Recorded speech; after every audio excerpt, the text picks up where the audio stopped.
सास नंबरी बहू 10 नंबरी। पूरे घर में मालती देवी का हुक्म चलता था।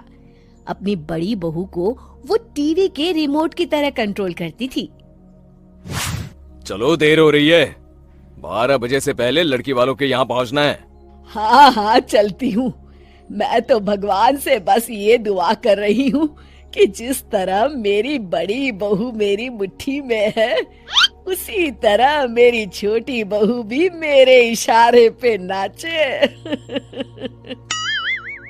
अरे भगवान, भला इस घर में किसकी हिम्मत है जो तुम्हारे खिलाफ जाने की हिमाकत करे। इस तरह मालती देवी अपने छोटे बेटे की भी शादी कर देती हैं। मालती की छोटी बहू फैशन डिजाइनर का कोर्स करके आई थी। उसका सपना था कि शादी के बाद वो अपना खुद का बुटीक खोले।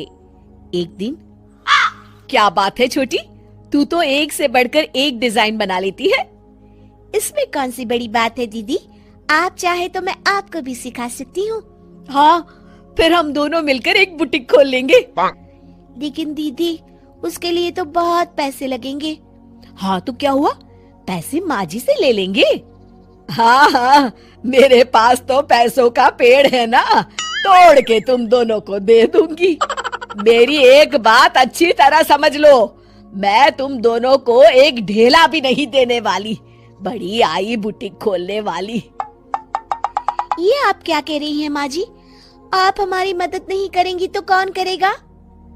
अरे अगर बुटीक खोलने का इतना ही शौक है तो अपने माँ बाप से पैसे क्यों नहीं मांग लेती? मेरे पैसों पर क्यों आंख गड़ाए बैठी हो तुम दोनों? इस तरह अपने इरादे स्पष्ट करके मालती देवी वहां से चली जाती है। अरे ये क्या दीदी, माँ जी तो साफ मुकर गई। अब हम क्या करेंगे? तू चिंता मत कर, बुटीक तो खुल के ही रहेगा। कहते हैं कि घी जब सीधी उंगली से नहीं निकलता तो उसे उंगली टेढ़ी करके निकालना चाहिए। माँ जी अपने आप को समझती क्या है? पूरी सोसाइटी जानती है कि माँ जी ने अपनी सास को घर से निकालकर उनकी दौलत पर कब्जा कर लिया है।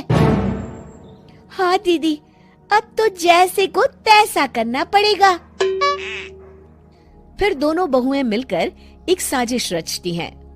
एक दिन, अरे नालायक, जरा ठीक तरह से पैर दबा, बिल्कुल मजा नहीं आ रहा।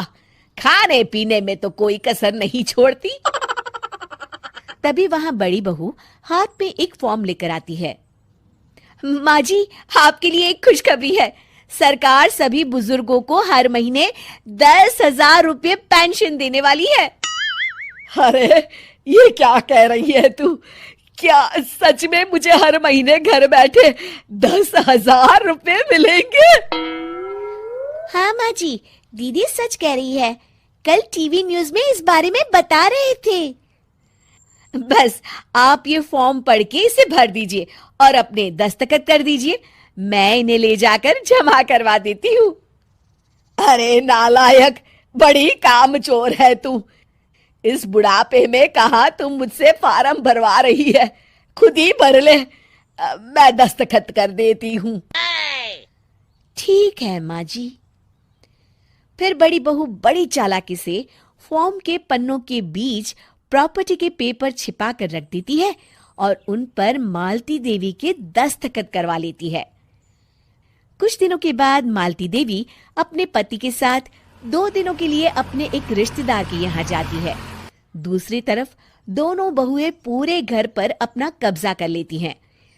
मालती देवी जब अपने रिश्तेदार के यहाँ से लौटती हैं, तब अपने कमरे में ताला लगा देख आग बबूला हो जाती है। अरे नालायको, मेरे कमरे में इतना बड़ा ताला किसने लगाया है? माँ जी, ये कमरा तो मैंने अपने बेटे रोहन को दे दिया है और आज से आप बाहर कोने में जो छोटा कमरा बना है ना, वहां रहेंगी। अच्छा, मैं उस सड़ेले कमरे में रहूंगी है? तेरी ये कहने की हिम्मत भी कैसे हुई? और मेरी इजाजत के बिना मेरा कमरा देने वाली तू होती कौन है?